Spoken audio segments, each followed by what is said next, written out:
Troisième et dernière partie de l'Africa Newsroom. Nous sommes toujours avec Sega Goundiam, chercheur et consultant en management, Adama Koulibaly, enseignant et président de l'APP Alternative Patriotique Panafricaine Burkindi, Pape Mamaye Diokou, avocat au barreau de Paris, président de la jeunesse de l'Union centriste du Sénégal. On passe tout de suite au grand temps.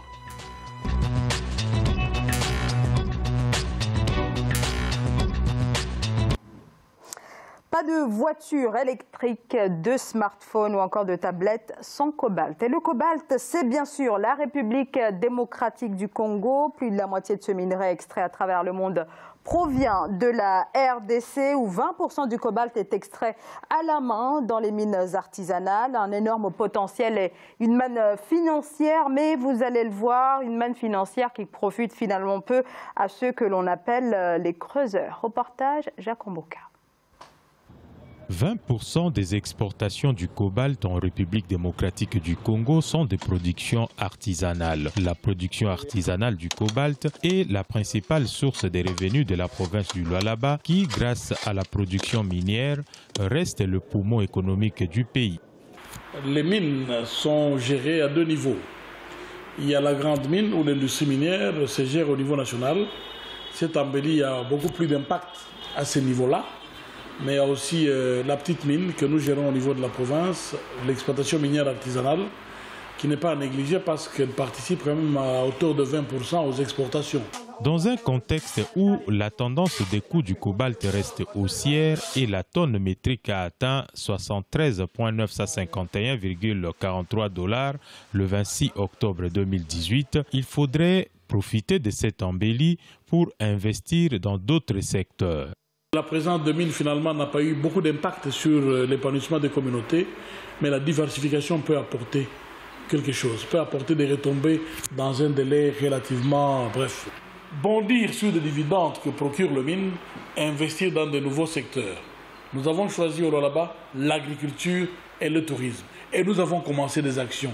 La province du Lualaba compte environ 150 000 creuseurs qui travaillent dans la production artisanale du cobalt. 40 gisements leur ont été attribués par le gouvernement central. Cependant, leur encadrement est essentiel en vue d'assurer la traçabilité de leur production, selon les observateurs. Alors, pour ce qui concerne ceux qu'on appelle les creuseurs, eux, finalement, ne bénéficient en tout cas pas véritablement de cette manne financière. On parle de 10 milliards de dollars de cuivre et de cobalt exportés chaque année par la République démocratique du Congo. Pape Mamaye Diokou, qu'est-ce qui ne fonctionne pas dans ce secteur? Est-ce qu'il faut formaliser finalement l'exploitation artisanale du cobalt notamment? Vous savez, la République démocratique du Congo est une république, est un pays qui aurait pu profiter à toute l'Afrique. Nous n'aurions pas besoin d'être ici à Paris. On aurait peut-être, en tant que Sénégalais, Maliens ou Burkinabés, aller au Congo démocratique pour y vivre. Parce que c'est un pays qui a assez sous ses terres pour nourrir toute l'Afrique. C'est un pays géant, c'est un géant de l'Afrique. Je peux même le comparer à des pays qu'on appelle les États continents. Et ces pays, depuis son indépendance, savez-vous que les Nations Unies sont installées là-bas, sans interruption. La première intervention onusienne en Afrique s'est passée au Congo. Et ça coûte cher. Et ce n'est pas pour rien que ce pays est maintenu dans un état de ni paix, ni guerre. Parce que tout simplement, il y a des enjeux géostratégiques et économiques extrêmement extraordinaires. Et donc les paysans, enfin ces artisans qui sont sur le terrain, les populations qui vivent sur ce plateau d'or n'en profitent pas. Il y a un problème. Le cobalt, vous avez dit, nos smartphones, les voitures électriques sont des voitures de l'avenir par rapport même aux conséquences de la COP21, la COP22 qui s'est passée au Maroc. L'avenir aujourd'hui, c'est d'aller vers la production de l'énergie propre pour diminuer. Et donc, le Congo est le centre du monde dans ce cadre-là, qui assure 60% de la production du cobalt dans le monde. Et on ne peut pas comprendre aujourd'hui que le pays, l'État congolais, ne puisse pas créer un code minier qui puisse en tout cas, régir justement l'exploitation de ces richesses-là. Mais alors, vous me direz... Même, hein, le gouvernement, après des années d'attente, a finalement revu ce code minier en début d'année. Oui, je vous laisse poursuivre. Il faut l'appliquer. Il faut éviter cette course des entreprises étrangères, notamment chinoises, pour ne pas les nommer, qui aujourd'hui ont quand même pris beaucoup de choses là-bas. Et en contrepartie, on ne voit pas vraiment quel est l'interlocuteur fiable, ce qui, aujourd'hui, on peut voir, en tout cas, la publicité des contrats relatifs aux mines dans le pays pour que, justement, le peuple congolais puisse avoir un contrôle sur leur denier économique. Parce qu'aujourd'hui, ce débat-là se pose dans mon pays d'origine, le Sénégal, avec la découverte du pétrole. Mais il y a un vrai débat national qui est posé. J'espère que ce débat-là a eu lieu au Congo et j'espère que les Congolais et les Congolaises pourront en débattre. Sega Goundiam voulait intervenir. Alors, on parle d'un code minier réformé, mais quand même, la question des mineurs artisanaux n'a pas été posée véritablement. On ne se pose pas cette question que vous posez. Ce n'est pas celle-là. On a vu le responsable de mine nous parler de diversification. Ce n'est pas la réponse par rapport aux creuseurs. Mon collègue parle de code minier. Le code minier ne résout pas le problème de ces... parce qu'il concerne véritablement les multinationales. Et puis un code minier est fait pour attirer des investissements. Attirer des investissements, c'est une chose, la preuve. Les investissements sont là, puisqu'on exploite. Et qui produisent la quasi-totalité, la grande majorité, l'écrasante majorité du cobalt dans le monde. Ce n'est pas ça le problème. Le problème, c'est la répartition des richesses, de ce qui est tiré des mines. Le problème, c'est mettre en face, être capable, c'est ce qu'ils auraient dû nous donner, de mettre la structure des coûts de l'exploitation de ces mines. Qu'on sache combien ils mettent dans l'exploitation des mines. Et en face, qu'on compare avec le prix des marchés mondiaux. Et l'écart qu'il y a va où ? Sûrement pas vers les creuseurs. Non, parce qu'on parle d'un salaire qui est de 1 ou 2 dollars par jour. Donc nous ne répondons pas à la question des salaires ou des capacités de revenus ou pour la communauté, au-delà des creuseurs, hein, parce que derrière, il y a un certain nombre de gens, hein, il y a pas mal de monde. Donc le vrai problème n'est pas là. Le vrai problème, c'est quel niveau de salaire par rapport aux revenus tirés des mines. Et ça, c'est du social. Adama Coulibaly. Alors, je crois que dans cette situation-là, c'est encore une fois un drame en Afrique. On a l'impression d'être au 19e siècle en Europe. Hein, parce que nous avons des gens qui travaillent des pioches et qui sont surveillés par la garde présidentielle. Oui, qui sont surveillés par la garde présidentielle. Quand ils protestent, on les tabasse, c'est ce qu'ils disent, et c'est leur témoignage. Et ensuite, ils respirent, ils n'ont pas toutes les protections qu'il faut. Ils respirent la poussière. Le cobalt, à petite dose, c'est très bien pour la santé parce que ça contient de la vitamine B12 en quantité intéressante pour l'homme. Mais une fois qu'on ingurgite ça beaucoup trop, eh bien, ça entraîne des problèmes pour les voies respiratoires hautes et basses. Donc, c'est des vrais problèmes, c'est un vrai problème. Donc, on est retourné au 19e siècle et ça se voit encore en Afrique. Dans le même temps, ça rapporte beaucoup au pays. 20% de la production nationale. Et donc c'est énorme, d'autant plus que c'est quand même plus de 60% de cette production mondiale qui vient de RDC. Alors, de toutes les façons, il se trouve que le pays lui aussi ne gagne pas énormément parce que... C'est ça que j'allais dire, c'est les multinationales. Exactement. Et or, le pays aurait pu transformer ça davantage et puis l'envoyer. Et ce qu'on constate aussi, ce qui est fort dommage pour les Africains, c'est que ce pays-là qui aurait pu, je suis d'accord, fournir en électricité toute l'Afrique, et même au-delà, et vendre l'électricité ailleurs, ne le fait pas. Et d'ailleurs, il y a des centrales hydroélectriques qui sont complètement désuétudes, qui sont abandonnées ou qui sont en très mauvais état. Ce qui explique que le pays, même avec la meilleure volonté du monde aujourd'hui, tant qu'on n'a pas réglé ce problème d'énergie, ne peut pas transformer davantage et est obligé de le vendre comme ça à l'État.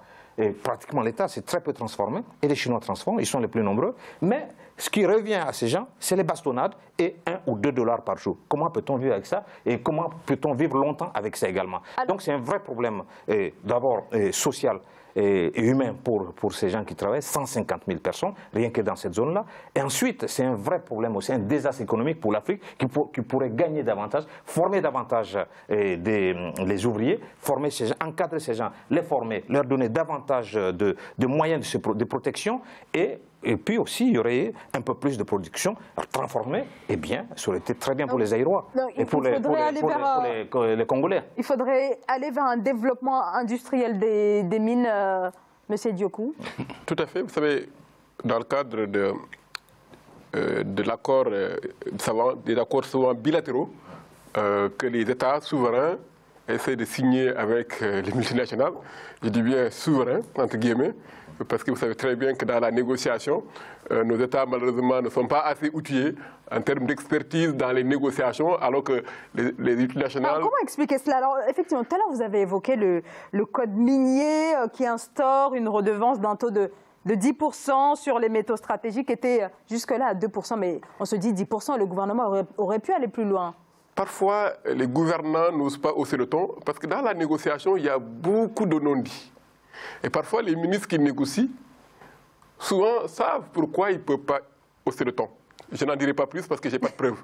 Mais ceci doit nous interpeller, parce que quand on demande à un investisseur étranger de venir s'installer, on doit lui poser des conditions. Vous savez, l'aide publique au développement de l'Afrique, les puissances étrangères qui nous donnent de l'argent, entre guillemets, posent ce qu'on appelle des conditions, qu'on appelle la conditionnalité. Bien sûr. Pourquoi nous, qui avons les richesses, ne posent pas certaines conditions en leur disant que si vous voulez exploiter nos mines, si vous voulez exploiter notre cobalt, si vous voulez exploiter notre pétrole, je vous demande de construire des écoles, de créer des instituts de formation pour que les cadres de ces sociétés-là soient des cadres locaux. Et souvent, malheureusement, on n'a que ces ouvriers-là qui sont locaux. Mais les sociétés multinationales qui s'installent dans nos pays, malheureusement, viennent avec des cadres des pays étrangers. Enfin, normal, les pays, de leurs ressortissants. Ce qui est un peu dommage, justement, parce que l'expertise, on doit les obliger à investir pour créer de l'emploi, pour créer les infrastructures d'éducation, les écoles, effectivement, pour pouvoir maintenir la jeunesse africaine sur le territoire africain, pour éviter justement qu'on se retrouve dans les îles de Canaries, vers l'Italie, et se faire encore expulser du territoire européen, alors que nous avons tout pour réussir. Donc le débat doit être posé dans nos États pour qu'on ait des codes miniers favorables aux populations. Et ça, je rejoins justement le constat assez amer que mes collègues ont tantôt fait tout à l'heure. Sega Goundiam. Je ne veux pas être l'empêcheur de tourner en rond. Dans les négociations avec les multinationales, je connais un peu, tout dépend du secteur. Ouais. Actuellement, nous sommes dans une course pour attirer les investisseurs. Donc c'est au moins 10 ans pour qu'ils puissent venir. C'est leur faire le maximum de l'avantage, leur offrir le maximum d'avantages pour qu'ils viennent chez nous et pas chez le voisin. On en est là. Donc c'est une surenchère vers le plus... Sauf que dans le cas du cobalt, et c'est pour ça qu'il faut analyser de manière très circonstanciée. Dans le cas du cobalt, quand on est en quasi-monopole, on n'est pas obligé de faire cette surenchère. On peut imposer. Dans d'autres domaines, ça n'est pas possible. Si vous le dites, ils vont chez un autre, ils vont produire ailleurs.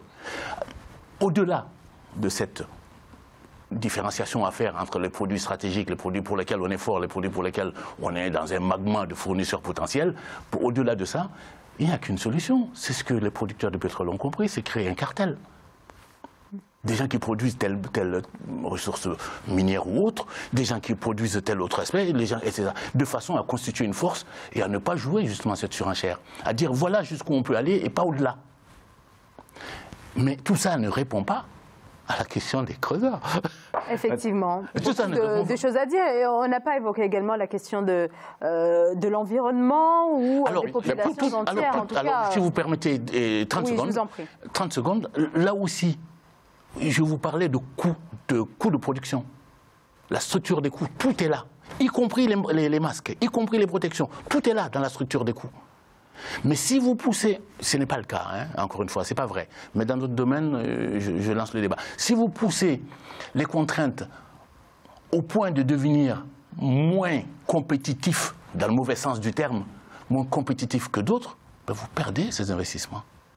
Donc il y a une organisation à mettre en place au niveau de l'ensemble des producteurs des différentes matières premières. Alors peut-être en quelques secondes, Adama Coulibaly, puisqu'on arrive malheureusement au terme de cette émission. Alors ce que je voudrais dire, 2 ou 3 petites choses, c'est que nous avons affaire à quand même un minerai et qui est stratégique, qui est très stratégique et pour l'Europe aujourd'hui et pour le reste du monde, la Chine, pour le monde entier. Donc nous avons les moyens justement de négocier. Mais ce n'est pas possible dans le contexte actuel où il y a des guerres larvées qui sont maintenues. Ça, c'est très clair. C'est pour ça qu'il faut que la solution ne viendra que de nous-mêmes. Ça, c'est très clair. Ensuite, il faut voir ce qui s'est passé avec le pétrole. Et là, il y a des quantités énormes qui sortaient, qui sont avec Elf ou d'autres. On ne sait pas. L'État qui donne les autorisations ne sait même pas quelle est la quantité. Et c'est la même chose qui se passe avec le cobalt aujourd'hui. C'est la même chose qui se passe avec l'or. Sur les chaînes, le Burkina, par exemple, est en train de devenir un acteur majeur en matière d'extraction et d'exploitation d'or. Mais sur les chaînes de production, il n'y a aucun Burkinabé, par exemple. Ce n'est pas normal. Et là, ce que je veux dire, pour ce qui concerne le cobalt, c'est que dans les chiffres qui sont donnés, il y a toujours une différence entre les chiffres qui sont donnés par le gouvernement congolais, qui sont énormes, par rapport aux autres. Parce qu'ils donnent très peu, ils en ont pour ne pas payer trop de taxes. Donc sur toute la ligne, on est lésé. Il faut se battre pour que ces gens qui travaillent dans des conditions moyenâgeuses puissent être récompensés à la juste valeur de ce qu'ils apportent au pays. Alors, énormément de choses à dire, bien évidemment, sur ce sujet. En 30 secondes, c'est même pas. Vous avez parlé des négociations. Regardez les gens qu'on envoie pour négocier, ce sont des politiques. On oublie que dans une négociation, il faut des acheteurs. Il y a des négociateurs professionnels. Et quand on envoie des politiques, qui plus elles peuvent être intéressés par leur portefeuille. Absolument. Merci à tous les trois pour toutes vos précisions. Alors, nous devions parler d'une autre problématique, à savoir la vente à la sauvette. Et on allait prendre l'exemple de la Côte d'Ivoire. On en parle bien sûr demain, mais le temps était toujours très court dans cette émission. Merci à tous les trois pour vos précisions. Merci à vous, bien sûr, de nous avoir suivi. Adama Coulibaly, je rappelle que vous êtes enseignant et président de l'APP Alternative Patriotique Panafricaine Burkindi. Sega Goundiam, vous êtes chercheur et consultant en management. Pape Mamaye Diokou, vous êtes avocat au barreau de Paris, président de la jeunesse de l'Union centriste du Sénégal. Merci à vous de nous avoir suivis. Je vous retrouve demain. Bonsoir.